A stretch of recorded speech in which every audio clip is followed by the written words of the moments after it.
Yo. Welcome.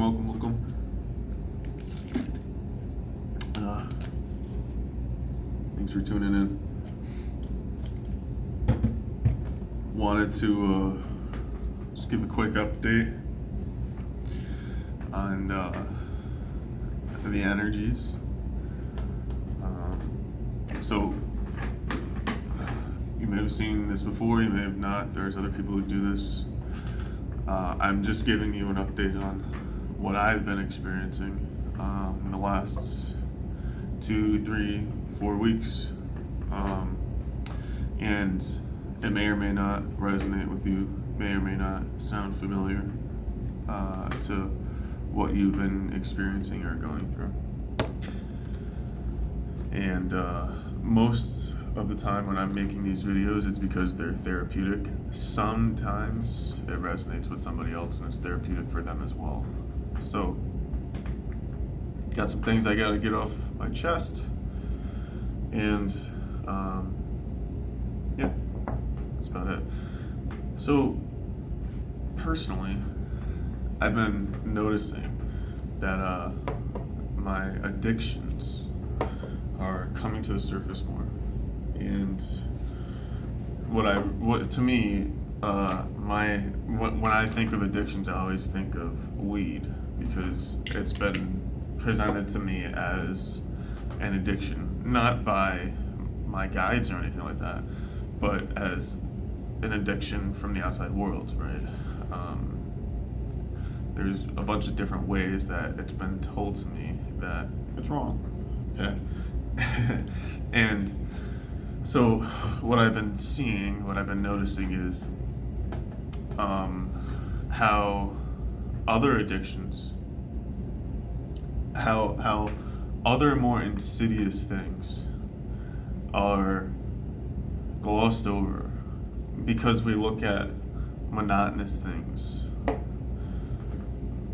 and we fail to see the true addictions that we actually have, that we actually live with on a day in and day out basis.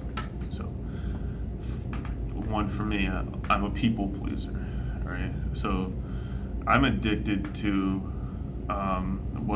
what people think about me and what their opinion is of me. I never want to let people down. I'm constantly overextending myself to assist others, and almost to a fault. Actually, definitely to a fault, because it's for real an addiction. I'm addicted to changing my circumstances, however that is, right? So I'm addicted to doing what I need to do, what I think I need to do to feel better, or to get myself into a place in life where my circumstances around me are different. I'm addicted to judging other people. That's a big addiction of mine. I'm addicted to trying to feel superior to people, right? By holding people down, you know, or pushing them down to elevate myself. I'm addicted to a bunch of shit, man. And what I'm starting to see is that my ego likes to use superfluous things like smoking weed, watching porn, doing anything that society says is wrong. My ego likes to point at those things and say, well, see, as long as we're getting that stuff under control, we don't have anything to worry about. Meanwhile, I feel like shit all the time. And I'm like, I don't get it, because I'm doing everything I'm supposed to be doing. But when I go back and watch the replay, I can clearly see how I'm doing all of these things, and how smoking weed, watching porn, right, doing doing things that society says is wrong, letting my anger out, letting my frustrations out, doing things that society says is wrong, I'm seeing how this stuff actually helps me, and how it helps me understand and have empathy, right? But nobody's coaching or telling you to stop judging people, right? Frankly, if you get 5 people in a room and you start judging somebody, you'll probably have 3 people agreeing with you, right? And what I'm starting to see is how much more detrimental this stuff actually is. And I'm not just starting to see it, I'm starting to feel it. And I used to think that what I was feeling was based in reality. That it was because of something I did, because of something I said, or because of who I am. What I'm starting to see now is that this stuff passes through us. Like, right? And as it does, it activates certain frequencies within us. Within me, at least. Some of those frequencies have a tendency to smoke weed. Some of those frequencies have a tendency to be an asshole and to be a shitty person. And when I look at what's more destructive or detrimental in the long term, all I need to do is just measure the impact on my own personal nervous system. And I can easily see what's actually affecting me. And they talk about your conscience and all this type of stuff. And, the biggest thing that people say when they have bad trips is how they saw all the times in life and, in their experience that they were just being a terrible person. Like, there's no other way to say it. You're not being nice, right? And people, people call those bad trips. And you feel like someone's gonna get you, because the thing is this is our conscience. This is the thing that actually shows us what's right and what's wrong. And it's got nothing to do with what society says is supposed to be right and wrong. It's got everything to do with what you feel is right and wrong. And those energies, when they come through, man, they almost feel like they're bigger than you. So you feel like there isn't much that you can do about it. And then the worst part is because you're acting out these patterns that these energies triggers, you start to believe that this is you. And for a lot of us, we're like, man, I thought we worked through this. I thought that I grew past this. I thought that this wasn't a part of my character anymore. And for me at least, I get down on myself a lot because I start looking at how terrible of a person I am and the effect that I'm having on other people. And this stuff only gets more intense. It's only been getting more intense.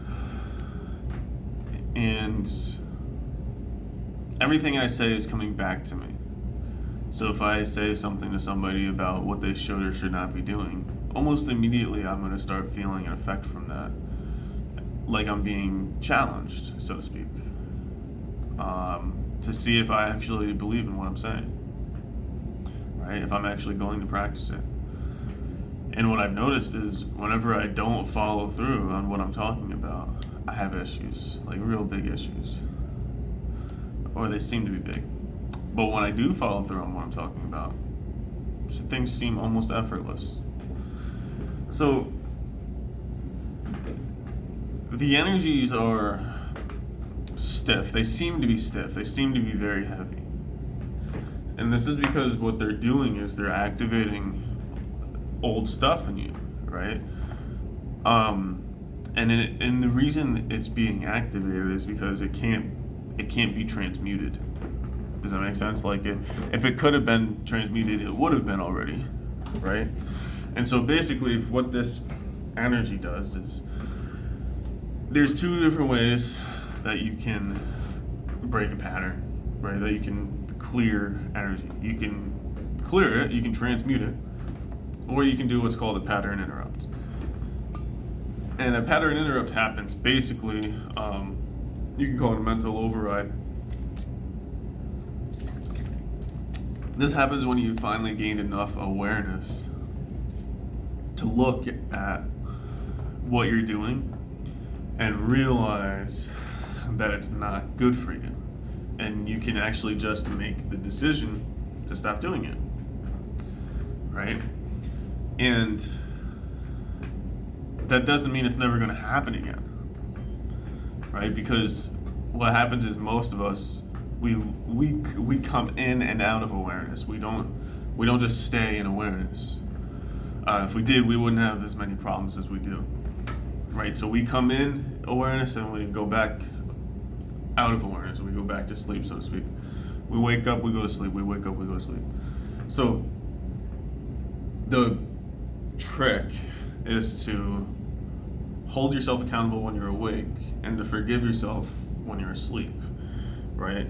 And as long as you do that, when the pattern comes back around, if you're actually forgiving yourself and if you're actually holding yourself accountable, you can do both of those things at once, where you can forgive yourself for repeating the pattern, but you can hold yourself accountable to understand and to rise above that energy and to make a new decision to override that traditional behavior, that programmed behavior, or that learned behavior. So, like I said, this stuff, you're not going to be perfect at it. It's going to happen a lot, right? But what you're going to notice is every time it happens, it's going to be less and less potent. It's going to feel more potent. It's actually going to feel worse every time it happens because you're becoming more sensitive to it, right?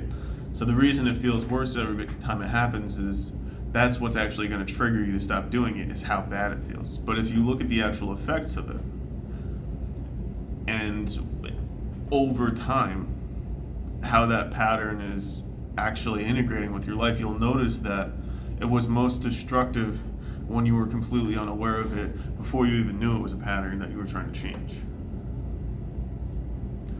And as you became aware of it, it started to lose its intensity. And like I said, most people spend most of their lives trying to understand this stuff, trying to fix this stuff, trying to change this stuff. So don't get too hard on yourself if it doesn't come right now, right? This stuff is, it's interesting because it takes time to really master, right? And you have to be gentle with yourself, because for most of us, we didn't have gentle educational experiences, right? And so we know how to punish ourselves, right? And that's not supportive in this energy. It's more toxic than helpful, right? And so you'll notice that if you start to find yourself in that loop, it's very difficult to pull yourself out of it, because the purpose of this is so that you'll recognize what you don't like feeling, so that you don't keep doing that to yourself, right? So that's all I got. This was a shorter one than usual, and I hope that you don't hold on too tight. I'm expecting that this video will help you kind of let go and relax into it a little bit. Don't judge yourself. Forgive yourself for what you're feeling. It's not you. It's just passing through you, right? You're what's left after that thing, right? And really, you actually brought that energy in to see who you will be after it leaves you. So I hope that helps. My name is Riley, and I'll talk to you soon. Peace.